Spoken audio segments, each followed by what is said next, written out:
നീ എന്തിനിറങ്ങിയാലും ദൈവവിചാരത്തോടെ ഇറങ്ങിക്കോ, നീ തോക്കത്തില്ലെന്ന്. അതാ ഈ വാക്ക്. യോനാ പ്രവാചകൻ മനസ്സിനകത്ത് കെട്ടുകണക്കിന് പ്രാർത്ഥനാ പുസ്തകം വെച്ച് പ്രാർത്ഥിച്ചൊന്നുമില്ല.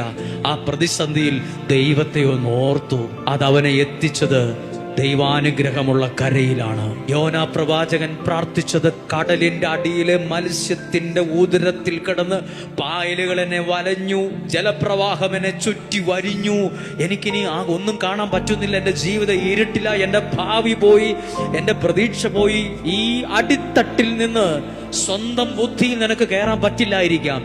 ഈ അടിത്തട്ടിൽ നിന്ന് സ്വന്തം ശക്തി കൊണ്ട് ഒരു സ്റ്റെപ്പ് വെക്കാൻ പറ്റില്ലായിരിക്കാം. ഈ അടിത്തട്ടിൽ കിടന്ന് ഒരു പടി നിനക്ക് മുന്നോട്ട് കയറാൻ പറ്റില്ലായിരിക്കാം. പക്ഷെ അടിത്തട്ടിൽ കിടന്ന് ദൈവത്തെ ഒന്ന് ഓർക്കാൻ പറ്റൂലേ? ദൈവത്തോടൊന്ന് പ്രാർത്ഥിക്കാൻ കഴിയില്ലേ? ദൈവത്തെ ഒന്ന് ആരാധിക്കാൻ കഴിയില്ലേ? ദൈവത്തെ ഒന്ന് സ്തുതിക്കാൻ കഴിയില്ലേ? അത് മതി. ഏത് അടിത്തട്ടിൽ നിന്നും, ഏത് കോരിരുട്ടിൽ നിന്നും, മത്സ്യത്തിന്റെ ഉദരത്തിൽ നിന്ന് എന്ന പോലെ നിന്നെ പുറത്തു കൊണ്ടുവരാൻ ദൈവം സർവശക്തനാണ്.